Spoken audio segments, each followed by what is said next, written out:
So hello mga idol, welcome back dito sa ating channel. At bali sa video na to ay pag-usapan natin itong application na pwede tayong kumita ng 1 peso up to 100 pesos Gcash nga po. So panoorin niyo lamang po ang buong video na to kasi tuturo ko sa inyo step by step. At ang maganda pa dito ay pwede tayong makapag cash out kaagad, okay?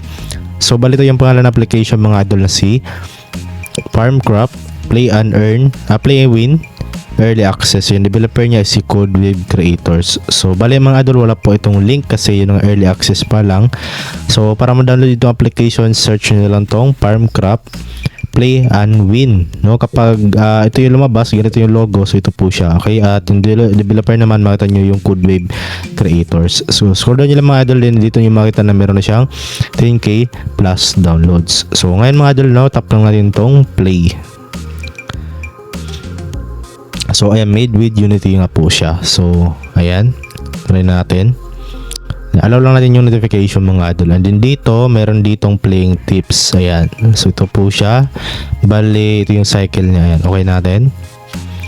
So bali, ayan mga idol, no, i-merge lang siya. And then kapag pumutok na po siya mga idol, ay ganito po yung lalabas.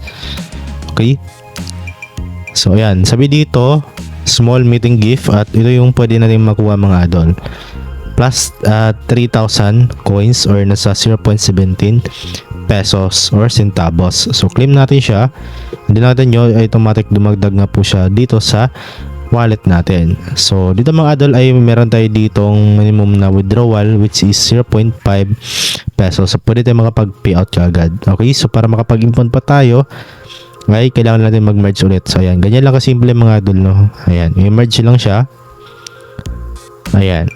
And then once na merge yung mga idol, ito po yung lalabas ulit, merong lucky reward. So yung pwede tayong makuha is 1 up to 6,000 coins or 0.33 pesos. So tap natin ng collect, and then bali manood lang tayo ng ads at make sure na tapusin nyo lamang po. So click natin. Ayan, so exit natin siya. So ayan mga idol, nakakuha tayo ng 2,000 coins.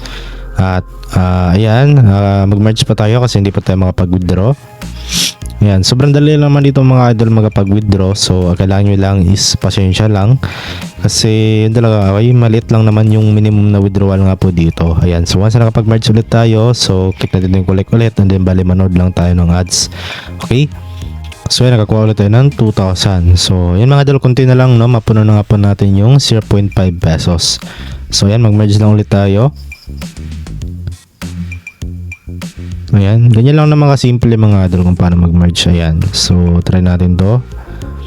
Ayan, so ayan, meron ulit tayong na-merge. At dito mga idol, no, collect lang ulit natin siya, and then bali manood lang tayo ng ads ulit dito mga idol. Okay, so exit natin yung ads, at ayan, nakakuha ulit tayo ng 2,000 coins. So ayan mga idol, no, bale meron tayong 9,741 at pwede na tayong makapag-payout dito mga idol. So tap lang natin tong wallet, and then dito mga idol, na bale yung minimum nga po dito is 0.1 peso. Ayan, so dito mga idol, pwede pala tayo kaagad makapag-withdraw kasi yun ang 0.1. So kanina, no, meron tayong 0.1, so dinagdagan pa natin. So pwede pala tayo makapag-withdraw kaagad dito. So bale, ang dito mga idol ay newcomer welfare lang to. So ibig sabihin, para lang dun to sa mga baguhan pa lang. Once na withdraw mo na to mga idol, ay mawawala na nga po yun kasi isang beses lang naman yan. So yung pinaka minimum talaga dito is 0.5 pesos. So 5 times per day ka lang, or nasa 0.25 pesos yung ano mo, okay, mawi-withdraw. Okay, din dito sa 1 peso 5 times per day rin, ayan, hanggang 1,000 pesos. So dito yan sa Lazada mga idol. So meron din ditong Gcash. So bali yung minimum nga po sa Gcash mga idol ay 100 pesos or nasa 1.8 million coins, no? So medyo malaki yung coins na kailangan nyo dyan. So medyo tawag dito, hindi na masyado maabot natin yan kasi sobrang laki, no? Same din sa 500 pesos, no, 9 million coins. Sa 1,000 pesos ay 10,000 million coins. So normal lang talaga yan mga idol kasi nung malaki naman yung reward na yan. So maasahan natin na legit yan. So once na naabot mo na tong ganitong coins, asahan mo na darating po yan sa inyo. Okay, so syempre dito tayo sa Lazada mga idol kasi yun ang magla-live payout tayo. So click lang natin tong Ayan, 0.5 kasi meron tayong 0.5. So sabi dito, naka-check na tayo. So you can cash out now.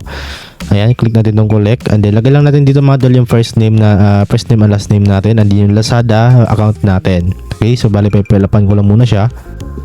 So okay, so once na makakapag-fill up na kayo mga idol at pinindot nyo yung yes, so ganito po yung lalabas. So merong ads. Okay, so ayan, pwede naman natin i-skip. Ayan, so X na natin. At ayun mga idol, na bala sabi dito, okay, so the payment is in progress and usually will be received within 7 working days. Okay natin. So punta tayo dito mga idol sa ating dito sa ayan, history natin or withdrawal records. So sabi dito mga idol, no, is success na yung status niya. Okay, so tingnan natin mga idol kung pumasok nga ba talaga dun sa ating Lazada wallet. So balita mga idol, no, nakita nyo sa ating recent transactions, meron tayo ditong transfer in, so December 29. At dito mga idol, no, 0.50 pesos, no. So tap natin. And then as you can see dito, no, ayan, transfer received. So 0.50 pesos from Payer Max. Ayan, ito yung receive time natin. So December 29, okay? So yun mga idol, no, is napaka-legit ng application na to, no. So mas try nyo to mga idol kasi nung dito direct nga po sa GCash ang payout at pwede rin GCash kung ayaw nyo dun sa malaking minimum, no. At okay lang naman mga idol kung GCash kasi nung Lazada kasi nung pwede naman tong ilipat, no. Kapag na-verified po yung Lazada wallet niyo, pwede nyo ilipat yung Lazada funds niyo to GCash, okay? So, ang kinagandaan pa dito mga idol ay wala pong invite, no? Hindi natin kailangan na mag-invite para kumita pa dito sa application or para makapag-withdraw, okay? So, yan lang mga idol yung video natin at yun ang legit naman tong app, no? So, mas recommended ko sa inyo to. So, wala tayong punan dito or kahit piso lang, yung punan nyo lang is tiyaga at sipag lang talaga, okay? So, yun lamang po at maraming salamat sa inyong panonood at advance Merry Christmas and advance Happy New Year. Okay, so see you sa next video natin at God bless.